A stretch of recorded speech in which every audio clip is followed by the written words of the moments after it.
need to change the blade on your Makita Plunge Cut Saw. Here's how quick and easy it is. First, always remove both 18-volt battery packs. Safety first. Then tilt the saw into the service position.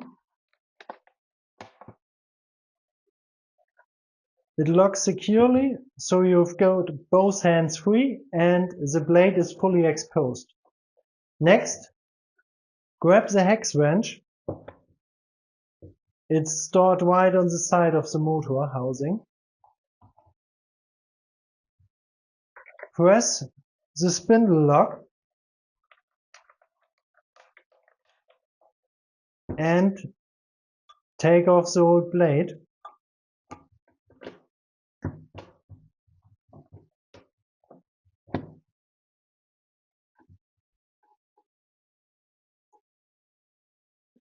It's also a good time to clean out dust or debris while the blade is off.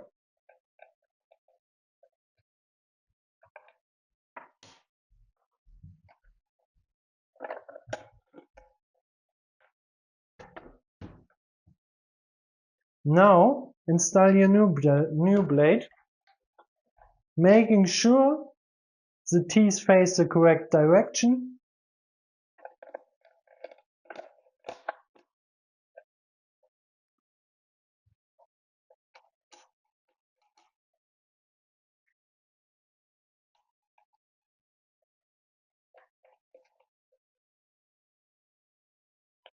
Tighten the bolt.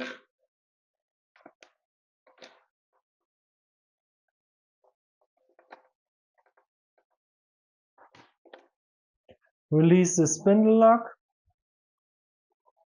and bring the saw back into woodworking position.